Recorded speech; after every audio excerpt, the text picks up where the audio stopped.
Bien, amados, damos inicio al estudio de la Parashá Vaera. Enseñan nuestros sabios que Abraham nació en Ur de los Caldeos. Hoy en día, esa región, o en aquella época más bien, era Irak, un país de origen musulmán. Bien, está escrito en el libro de Levítico, Vayikra, capítulo 12, versículo 3. Y al octavo día se circuncidará al niño.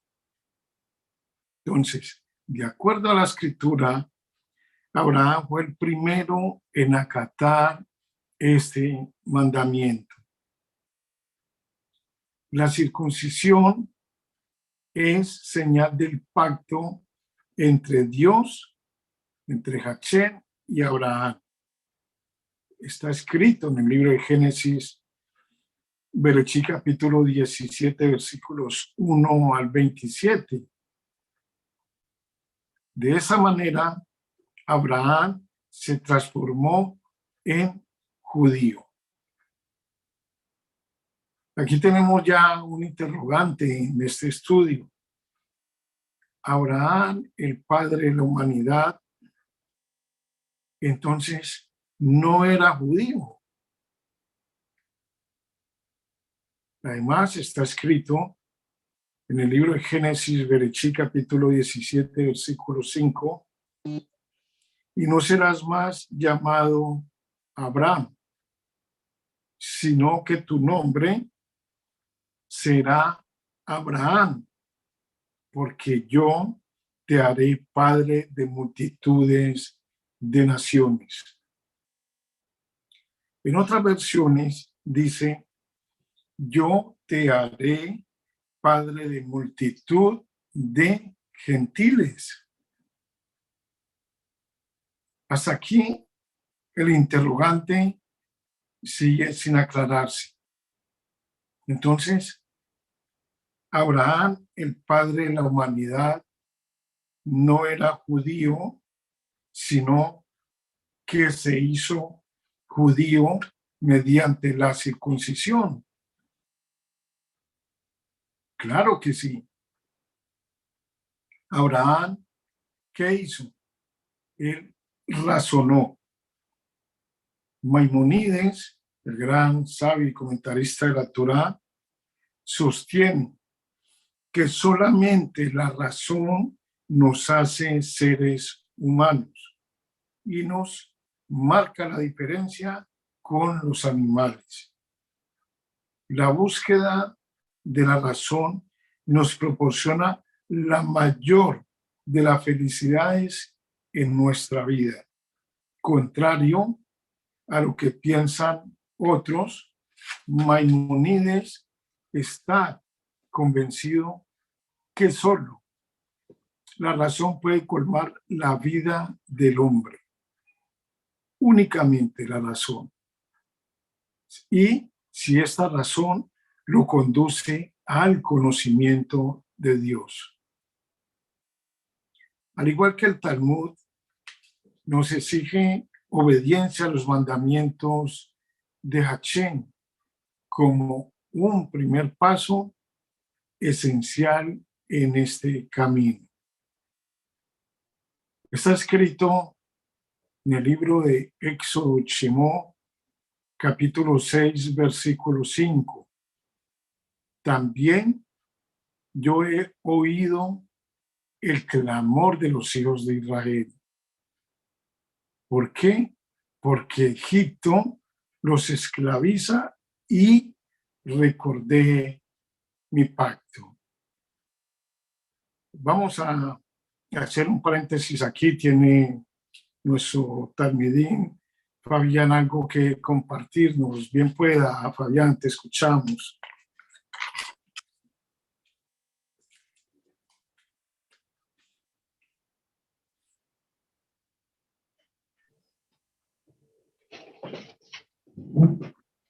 We got Escuchamos, Fabián. Amén. Para allá iré. Dios da seguridad a Moisés, las 4 expresiones de redención.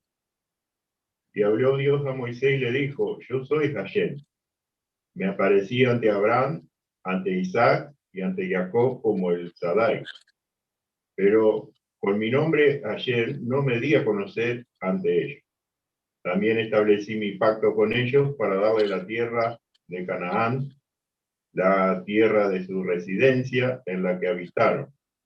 También yo he oído el lamento de los hijos de Israel, a los que Egipto esclaviza, y he recordado mi pacto. Por eso, di a los hijos de Israel, yo soy Hashem, y los sacaré de debajo de las cargas de Egipto. Los rescataré de su servidumbre, los redimiré con brazo extendido y con grandes juicios punitivos. Tomaré a ustedes para mí como pueblo, y seré para ustedes un Dios, y sabrán que yo soy Hashem, tu Dios, que los saca debajo de las cargas de Egipto. Y los traeré a la tierra por la cual elevé mi mano para dársela a Abraham, a Isaac y a Jacob, y se la daré a ustedes por legado. Yo soy Hashem. Habló Moisés así a los hijos de Israel, mas no escucharon a Moisés, debido a la falta de aliento y las duras labores. Y habló Hashem a Moisés diciendo, ven, habla al faraón, rey de Egipto, y que deje ir a los hijos de Israel de su tierra.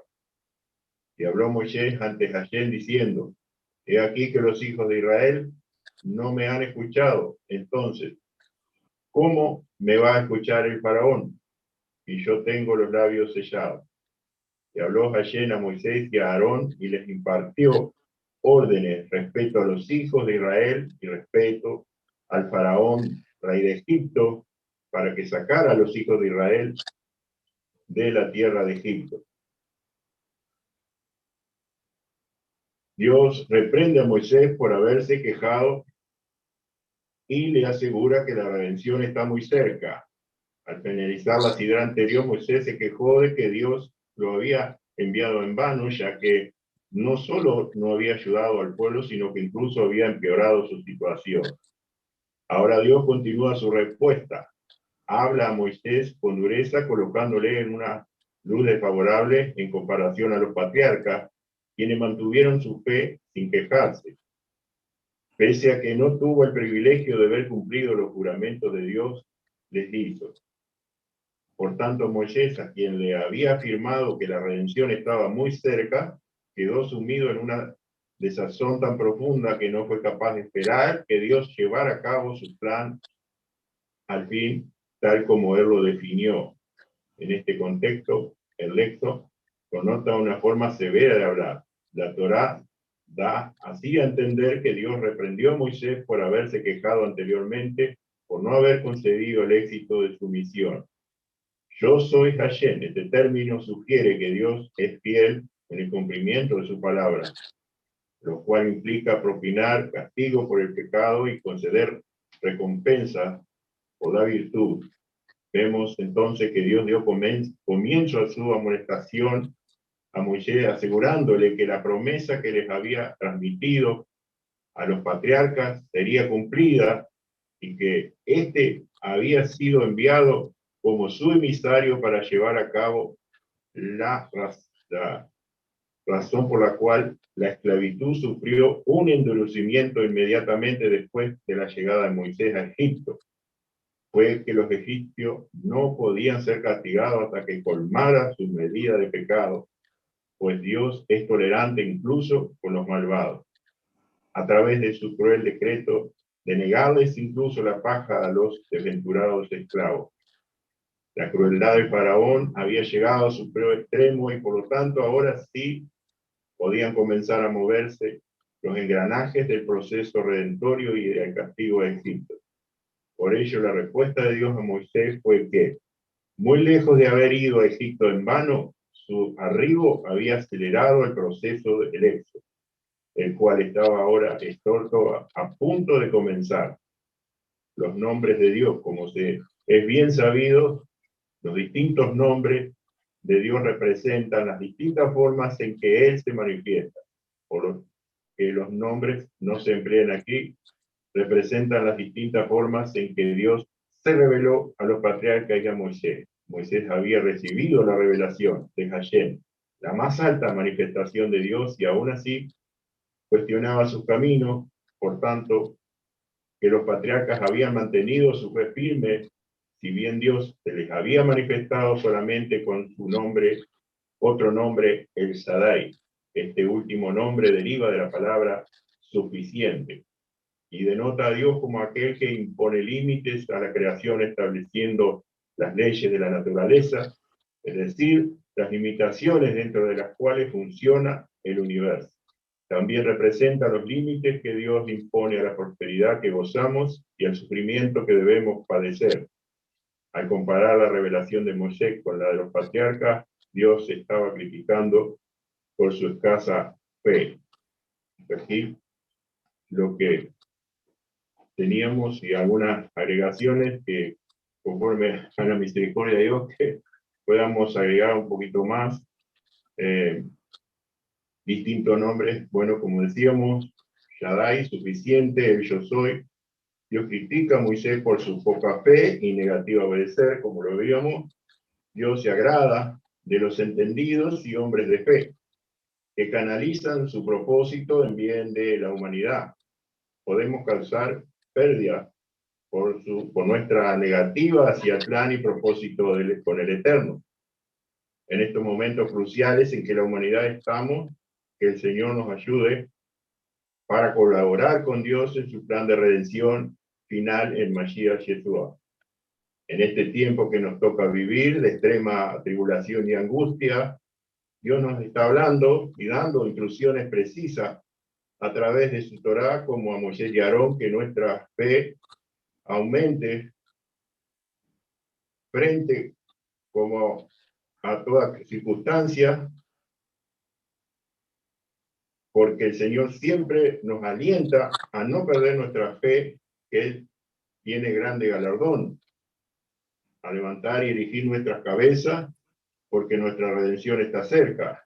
Siempre Dios recarga su fidelidad y compromiso con los pactos y las promesas dadas a nuestros patriarcas.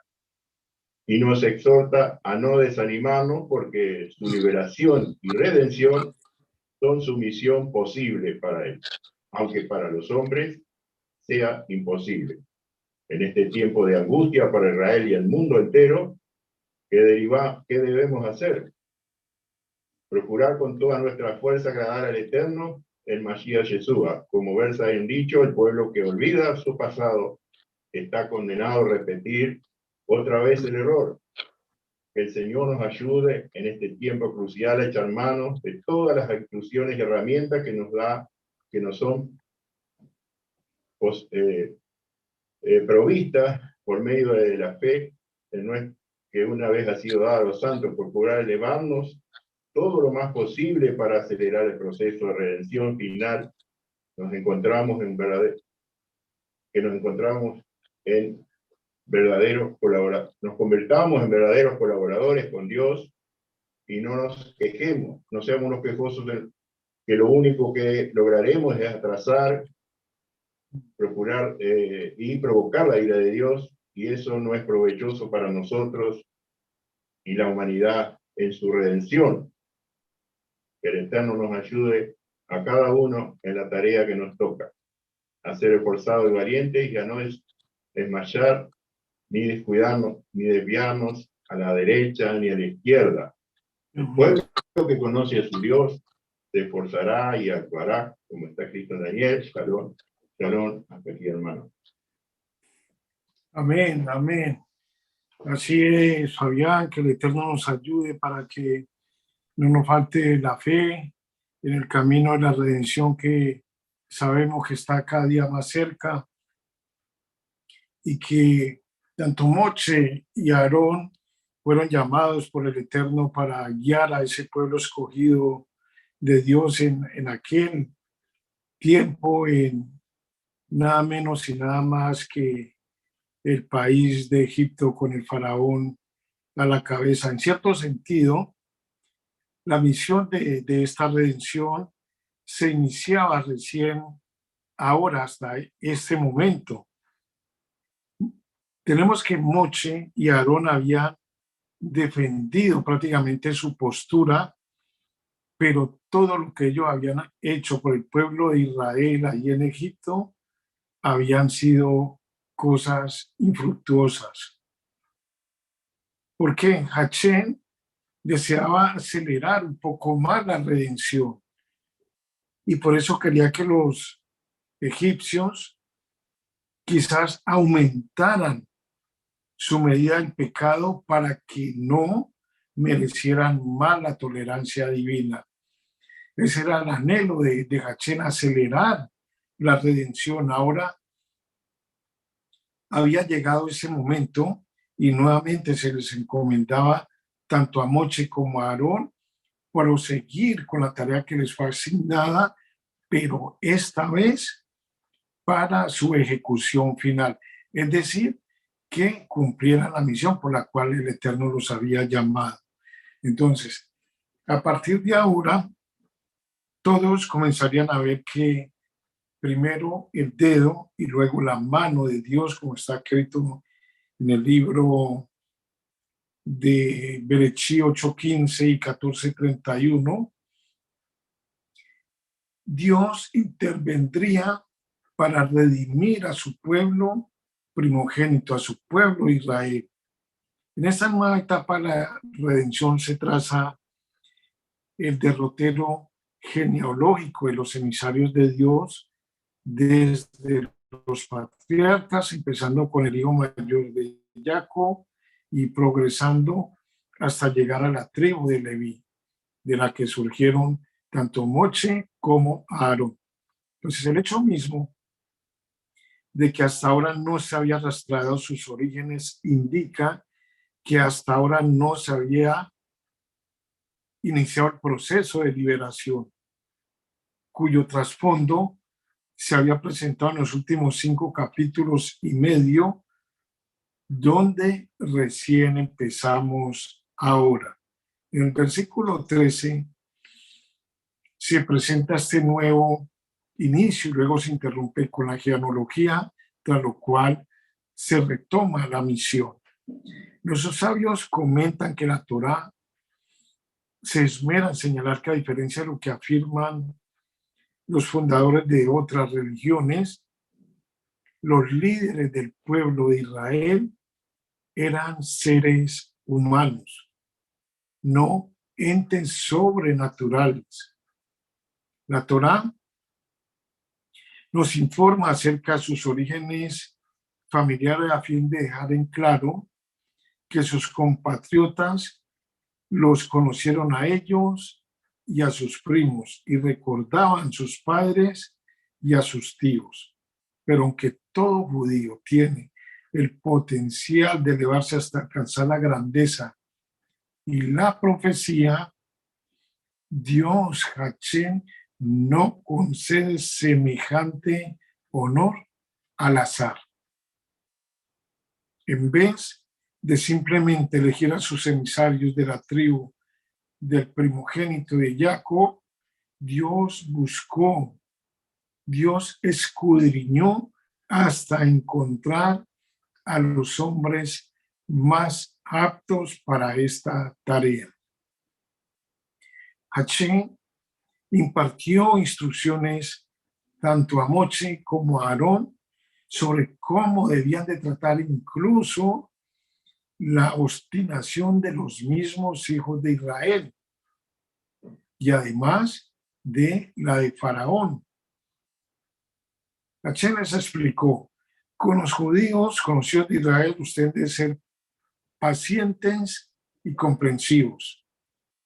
Y con el Faraón debían demostrar el respeto que le correspondía acorde a su rango. A pesar de todo, Faraón recibió respeto de parte de Moche y de Aarón, porque así lo había indicado nuestro Creador. Está escrito: El Señor habló a Moche y a Aarón y les dio un encargo para los hijos de Israel y para Faraón. El encargo consistió en que debían hablar suavemente al pueblo de Israel y respetuosamente a Faraón. Suavemente a Israel, porque aunque entonces los israelitas eran esclavos, ellos sin embargo eran de una descendencia real del pueblo escogido de Dios. Esto es para mostrar que no habían cambiado sus hábitos ni se habían casado con los autóctonos. El propósito es presentar a Moche y a Aarón y mostrar que ellos eran dignos de conducir al pueblo y actuar como sus voceros ante Faraón, porque entre los jefes de las familias tribales no había nadie como ellos. Moche sería prácticamente el amo en el sentido que tendría toda la autoridad para imponer su propia voluntad sobre el faraón y aún castigarlo. Moche realizó señales para los judíos, quienes ya creían en Dios, y que solamente tenían que convencerse de que en verdad él lo había enviado, es decir, Hashem había enviado a Moche como redentor del pueblo de Israel.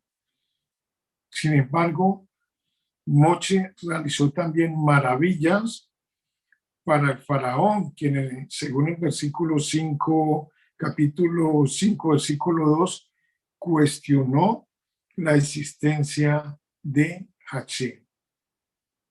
Por eso está escrito, sí, y sabrá Egipto que yo soy Hashem. Este es un tema que se repite a lo largo de la narración que sigue.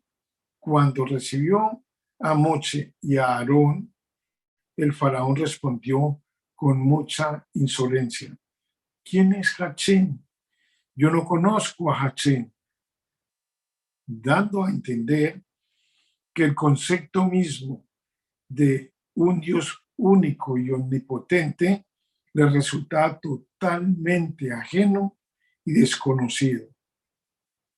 Por lo tanto, uno de los principales objetivos que perseguían las plagas, las 10 plagas de Egipto y los milagros, era demostrarle al mundo que existe un solo Dios. Las primeras 9 plagas que cayeron sobre Egipto, sobre Faraón, no fueron castigos, sino señales y maravillas para demostrar que yo soy Hashem, está escrito. Y solamente la muerte de los primogénitos y la partición del mar fueron castigos. E incluso estas tenían el propósito adicional de demostrar la grandeza de Dios. Dios quería, Hashem quería mostrar su grandeza. Y al quedar demostrada la grandeza de Hashem, sucumben tanto la arrogancia como el poder, en este caso de Faraón. Egipto es comparado a una caña que al apoyarse en ella, lo único que hace Israel es lastimarse a sí mismo, pues la caña se partirá y sus astillas perforarán los hombros de quienes se apoyaron en ella, en lugar de encontrar en él un protector contra Nabucodonosor, quien muy pronto los conquistaría y los judíos, el pueblo de Israel, se vería forzado a tenerse erguidos por sus propios medios si deseaban sobrevivir. ¿Qué sucedió? El arrogante faraón, que siempre se había jactado de su habilidad y que, al igual que el faraón del Éxodo, se proclamaba el Dios creador del río Nilo, finalmente será devuelto a su patria escarmentado y sin poder. Israel, el pueblo de Dios, dejará de cometer el necio error de confiar en un protector cuya amistad, entre comillas, lo único que logró fue educar la propia pecaminosidad de Israel. El destino final de Egipto será convertirse en presa del mismo Nabucodonosor, porque luego de una exitosa campaña militar contra Tiro, el monarca babilonio quedará con las manos vacías debido a que, como enseñan los sabios, una enorme ola lo despojará de su botín. Furioso, entonces, se volcará contra Egipto y lo saqueará de la poca riqueza que le queda. Cuando todas estas potencias mundiales queden reducidas a naciones penosas, Israel, el pueblo de Dios, emergerá de nuevo intacto. La nación se reunirá con su creador, tanto con lealtad a él como a su Torá. En este punto, Hashem incorpora una dimensión adicional a las plagas y a su finalidad. La santificación pública de su nombre. O sea, Hashem quiere demostrar quién es él. Moshe debía informar al faraón que merecía haber muerto durante la epidemia, durante las plagas, pero que Dios, Hashem, le había perdonado la vida por un solo motivo: para que se viera forzado a reconocer la grandeza de Dios y a proclamar esa grandeza al mundo entero. Por eso Dios le había perdonado prácticamente la vida, para que él mismo, para que Faraón proclamara al mundo entero la grandeza de Dios.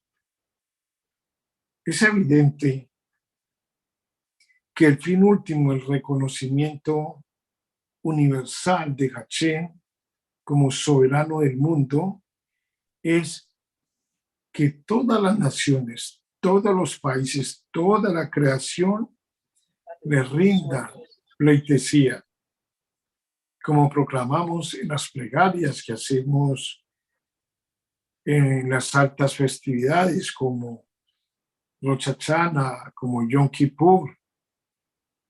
En consecuencia, la importancia de la sumisión del faraón trasciende con mucho al mero amedrentamiento de un malvado opresor.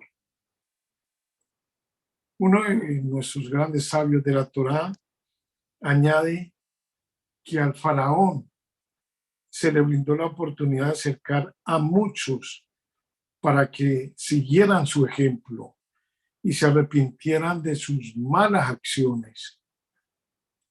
Y el Midrash nos comenta que esto es un ejemplo de cómo Dios, con su compasión, advierte a los pecadores del amargo fin que les aguarda.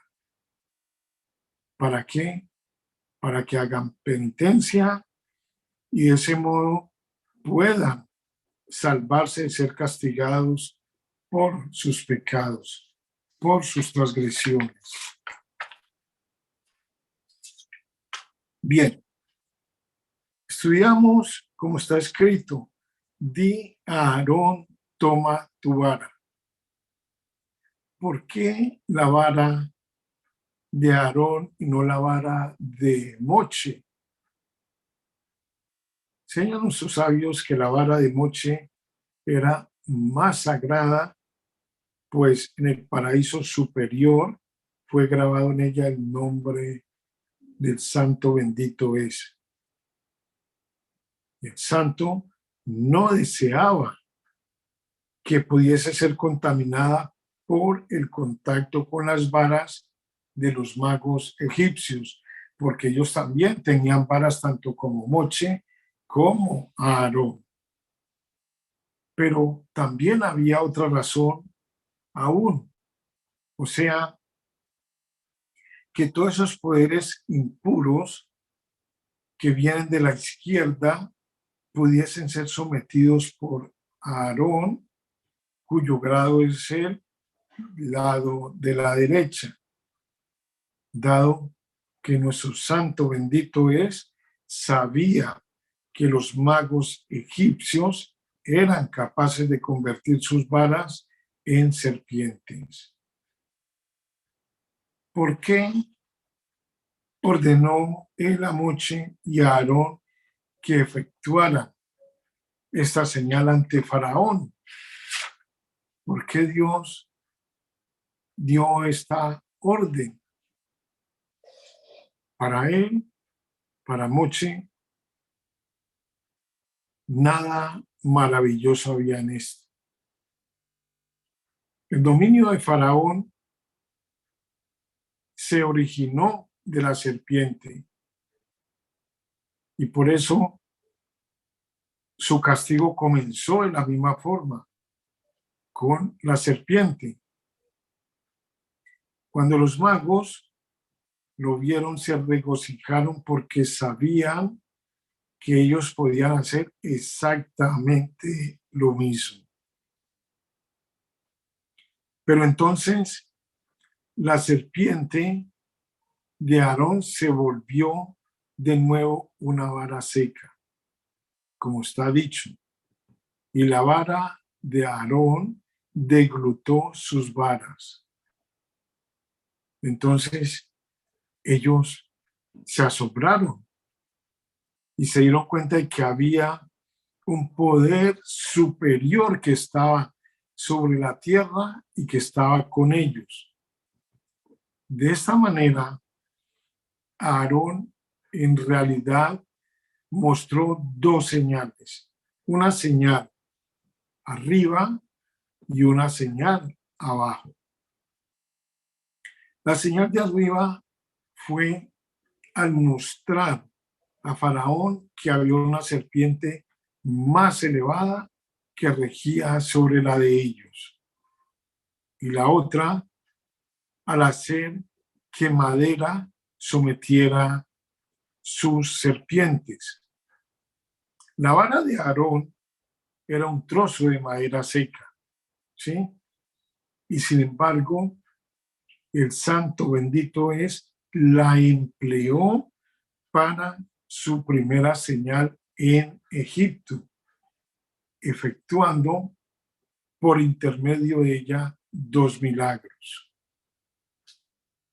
Ella, la vara, deglutó la serpiente de ellos y por una vez se volvió un ser viviente.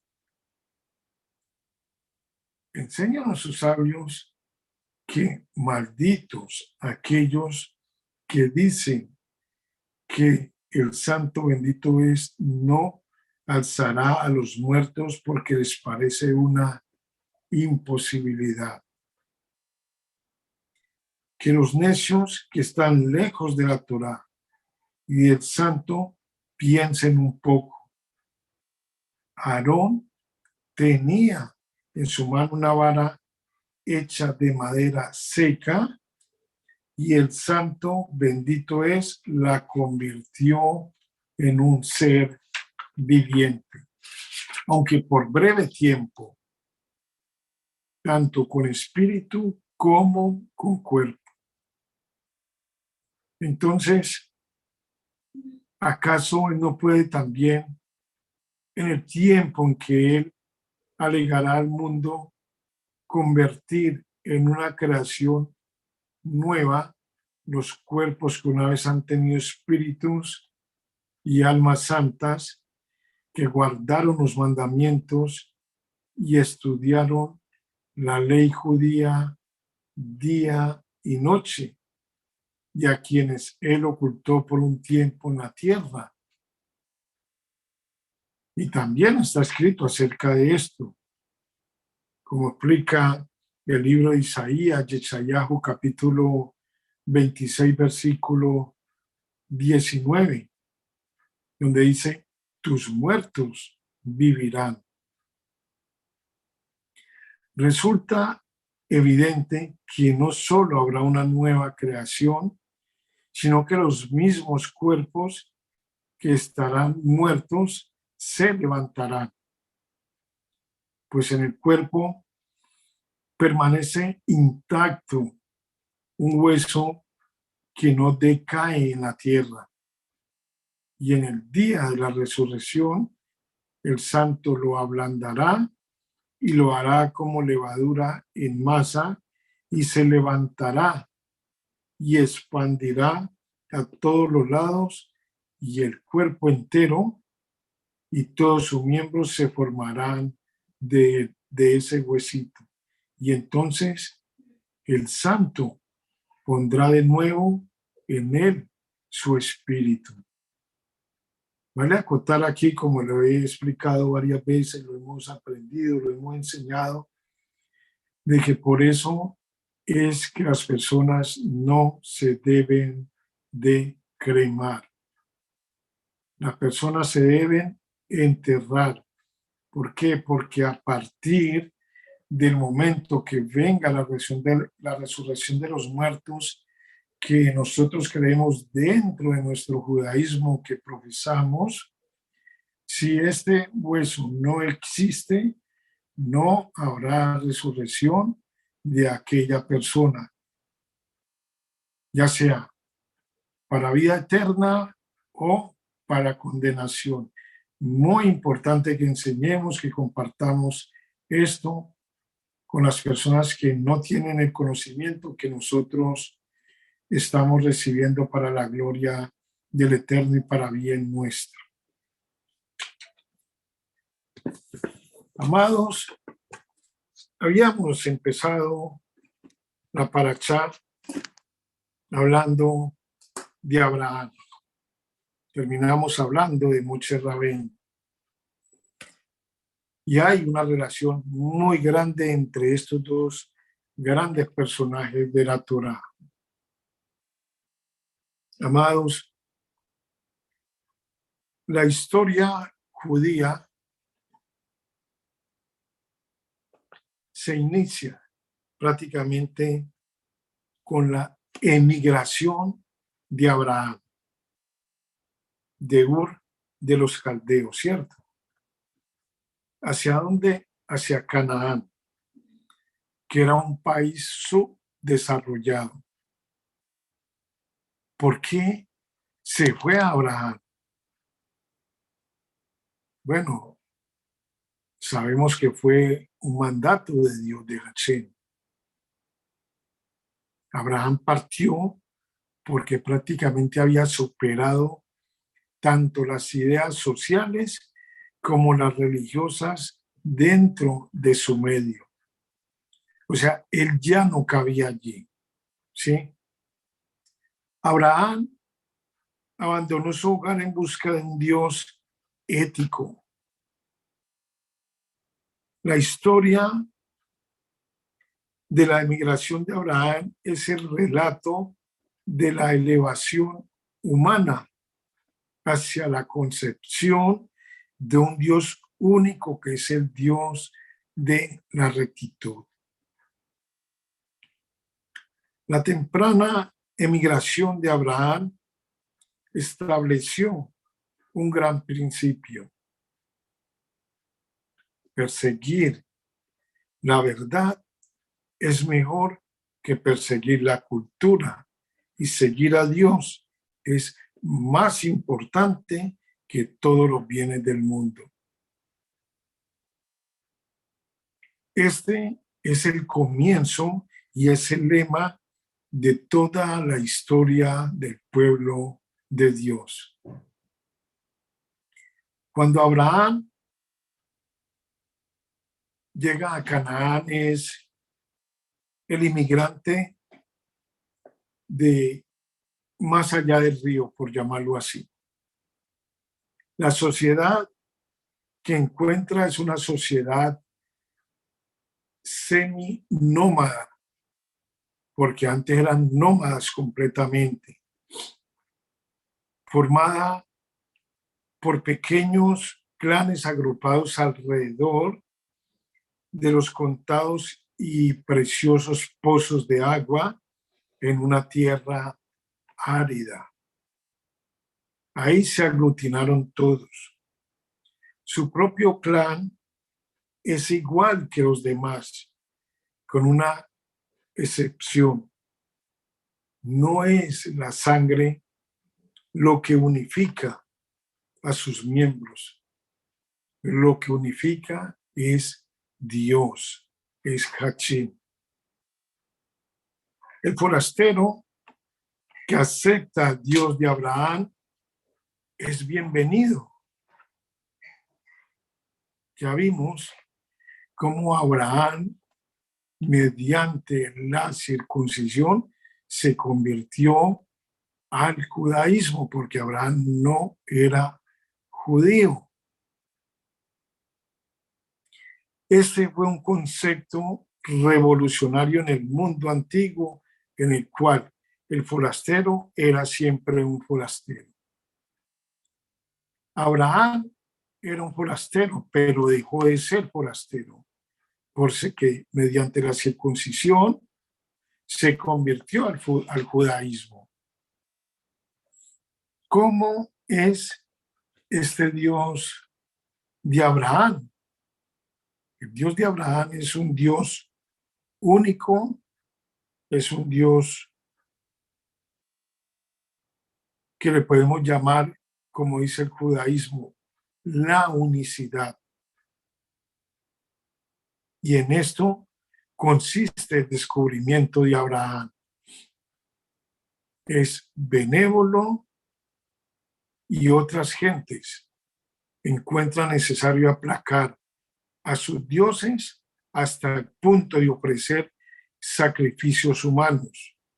Pero Abraham sabe, a través de un relámpago de revelación divina, que Dios, que Hachén, jamás exige víctimas humanas, ya sea como ofrenda para apaciguarlo o como prueba de absoluta obediencia.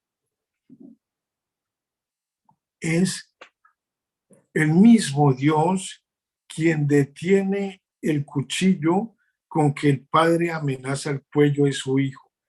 Estamos hablando de Abraham y su hijo Isaac.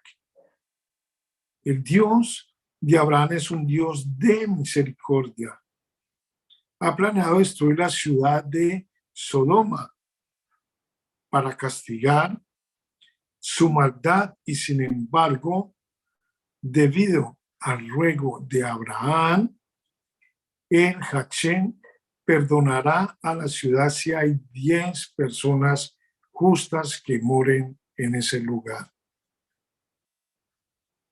Esto es más que justicia, es gracia y es la misericordia divina de Dios. Así es el Dios de Abraham y así es el Dios que tenemos nosotros. Con Abraham, la humanidad da un paso gigantesco hacia adelante. El judaísmo ha advenido, uno de los pináculos del progreso ha sido alcanzado. Dios es único y Él es justo y Él es misericordioso. La conducta ética determina el destino de los hombres y de las naciones. Y sin embargo, Dios sigue siendo benévolo. permite que sus hijos le hablen. Y Abraham, el primer judío, se acerca a él. Abraham ama en tal medida a los forasteros, aun a los malvados, que ruega por ellos. Tan magnánimo es su amor, el de Abraham, que él construye a su familia como una mancomunidad de fe en Dios y basada en el amor al hombre, al ser humano. El primer judío, Abraham, desarrolló plenamente los ideales eternos del judaísmo. Amar al Señor, el Dios único, y amar al prójimo, al forastero, porque es parte de la familia humana. ¿Qué tenemos con la familia de Abraham? Muy pronto, su nieto Jacob, a través de la historia, vemos que tuvo que bajar a Egipto. Y muy pronto, los hijos de Israel fueron puestos a prueba. Después de emigrar a Egipto para escapar del hambre, son considerados como un grupo subversivo y de ideas peligrosas, y terminan siendo reducidos a la esclavitud, todos los hijos de Israel. En la servidumbre se convierten en un pueblo, cerrando sus filas con mayor firmeza y superando los recelos dentro del grupo. O sea, allí no había celos de ninguna clase. En esta familia nació a la vez la que durante el gobierno de Ramsés II, alrededor del año 1280 antes de la era cristiana, vislumbra la luz de la libertad y regresa a su hogar en Canaán. Este retorno habría de convertirse en uno de los sucesos más memorables de la historia, porque en su marcha a través del desierto fueron conducidos nada más y nada menos que al monte Sinaí. ¿Qué ocurrió allí? Allí recibieron los 10 mandamientos divinos para toda la humanidad. ¿Quién fue su líder? Moshe Rabbeinu. Hemos estudiado y hemos aprendido de que la Torá fue entregada a Moshe Rabbeinu, de que la Torá fue entregada en el monte Sinaí.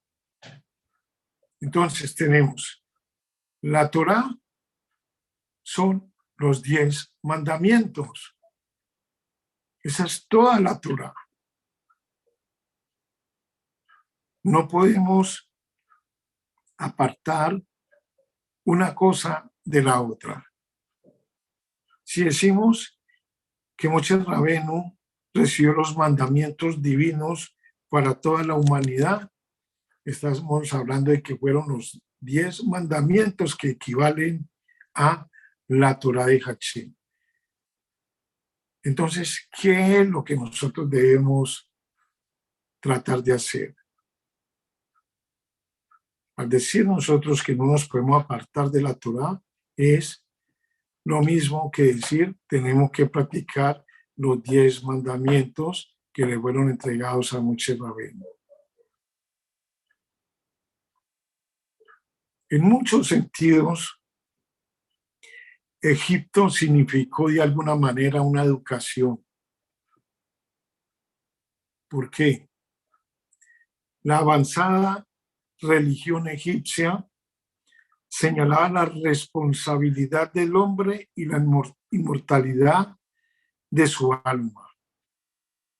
Estamos hablando de la religión egipcia, ¿sí?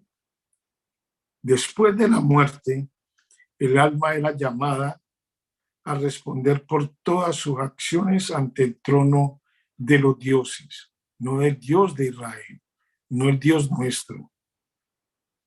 La conducta era evaluar en relación a los sacrificios que yo hacía. Durante un lapso fugaz bajo el reino del faraón, la religión egipcia llegó hasta el punto de proclamar un Dios único. Hasta ahí llegaron los egipcios. ¿Qué sucedió? Luego cayó bajo el dominio de los cultos canaanitas de la fertilidad, considerados como abominaciones por la Escritura. ¿Qué hizo Moshe Rabén? Rechazó todos los ritos paganos, revivió las tradiciones hebreas del pueblo, los purificó y las usó para iluminar la fe de los padres. Así transformó su grupo de esclavos liberados en una familia unida en Dios, en Hashem.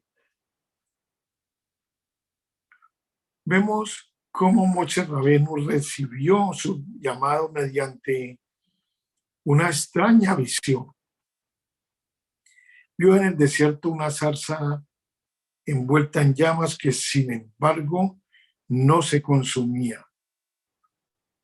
Del fuego brotó la voz de Dios revelando su divino nombre, Yuhei Bajei. La zarza es el símbolo de Israel, rodeada por las llamas del odio, chamuscada por el calor de las pruebas y, sin embargo, jamás consumida, ya que Dios, ya que Hashem habla a través de ellas y para ellos. Él es el Dios de la historia. Él es quien origina los sucesos y conforma el destino del hombre según sus designios. Y la historia es su revelación. Es dinámica, nunca estática. Por consiguiente, su voz puede ser escuchada, pero su rostro no puede ser visto. El rostro de Hashem. Porque la visión es estática, mientras que el llamado es perpetuo movimiento. Egipto, aún en su más avanzado momento religioso, necesitó un símbolo visible de Dios. Pero para Israel, para los hijos de Dios, toda imagen visible de Dios está prohibida. La idolatría. El mundo no habrá de entenderlo. Israel seguirá siendo único en el universo, en la creación, incomprendido y ridiculizado, pero paladín del Dios que es el Señor de la historia, amoldándose a sus propósitos y convocando al hombre para ser su auxiliar. En esta concepción de Dios que descansa el progreso de la humanidad, en el monte Sinaí decidieron aceptar a este Dios para que siempre hicieran un pacto confirmando su precepto categórico, absoluto, los 10 mandamientos. Harás y no harás. mientras que a Faraón se le entregaron las 10 plagas de Egipto. Amados, ya para concluir, el espíritu de los 10 mandamientos encierra toda la legislación futura. ¿A qué equivale esto? Los 10 mandamientos le entregaron a Moshe Rabenu para los hijos de Israel y para todos los que nos hemos unido al pueblo escogido de Dios, son un equivalente a la Torá de Dios. La ley práctica tiene que referirse a los casos específicos, pero la ley judía nunca omite el imperativo categórico de los 10 mandamientos. Amados, cuando cada uno de nosotros procuramos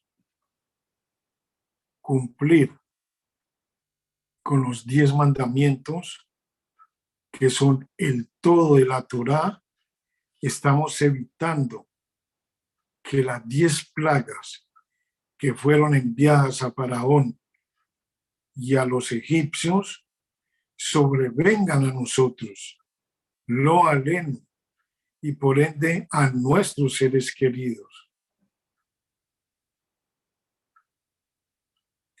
Por la obstinación, el orgullo y el anhelo de ser como Dios, Faraón recibió el castigo de parte de Dios, y no solo él, sino todo su pueblo, el pueblo de Faraón, el pueblo de Egipto.